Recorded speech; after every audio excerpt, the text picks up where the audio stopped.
یقین تو وہ ہے جب کچھ نہ ہونے کے باوجود بھی آپ دعا کے لیے ہاتھ اٹھائیں۔ اگر آپ کسی چیز کو پانا چاہتے ہیں، اس کے لیے تہجد بھی پڑھتے ہیں، دعائیں بھی مانگتے ہیں، یہاں تک کہ صبر بھی کر رہے ہیں، اور پھر بھی اپنی چاہت سے ملنا ناممکن لگ رہا ہے، لیکن جب اللہ کو سوچتے ہیں تو ممکن پہ بھی یقین ہونے لگتا ہے۔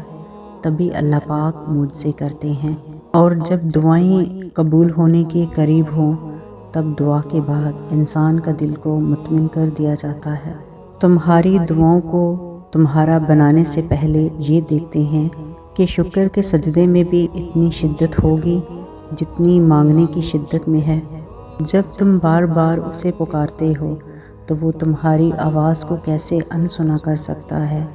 اگر ہاتھوں کی لکیریں نہ بدل سکتی تو وہ تمہیں معجزوں کا یقین دیتا ہی کیوں؟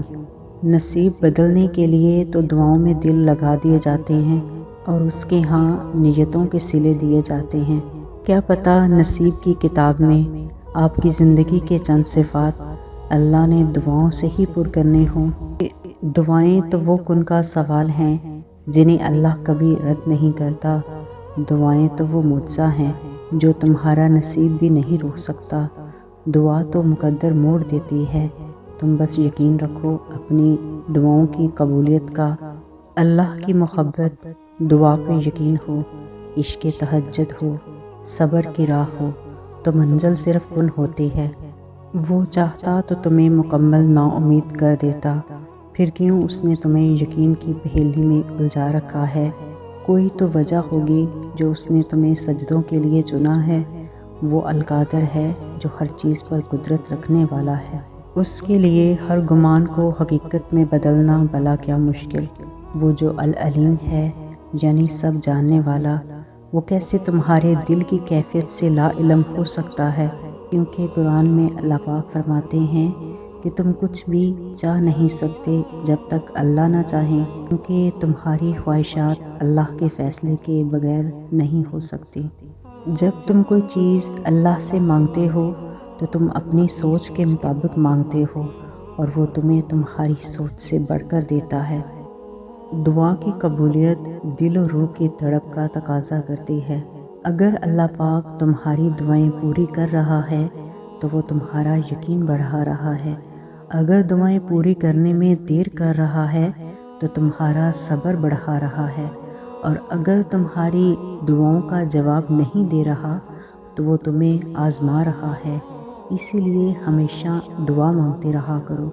وہ رب جو دلوں پر لگی مہریں ہٹاتا ہے، وہی رب تمہارے مقدر پر لگی مہریں بھی ہٹائے گا۔ تم پوری جستجو اور لگن سے اس رب سے اس کی رضا مانگو، وہی تمہارے لیے غیب سے راہیں کھولے گا۔ جب تک تم اپنی جگہ پر کھڑے ہو کر ڈٹے رہو، اللہ تمہیں کبھی بھی تنہا نہیں چھوڑے گا۔ جب وہ تمہیں یقین کے ساتھ دیکھے گا کہ تم اپنے یقین کو نہیں چھوڑتے تو وہ تمہاری مدد کرے گا۔ آزمائشیں جب برداشت سے زیادہ ہو جاتی ہیں اور اس کے باوجود بھی اللہ سے دعا مانگ رہے ہو تو اللہ تمہارے لیے مدد بھیجتا ہے۔ یقین سے آگے جا کر مانگو، پھر دیکھو اللہ کہاں کہاں سے تمہارے لیے وسیلے بنائے گا، اور جو ناممکن لگتا ہے اللہ وہ بھی ممکن کر دکھائے گا۔ تمہارا ایک آنسو، اللہ کا ایک کن، تمہاری تقدیریں بدل سکتا ہے۔ صبر کرنے والوں کی پکار کا جواب عرش سے آتا ہے۔ سنو، وہ اللہ ہے، کسی بھی وقت معجزے بھیج سکتا ہے۔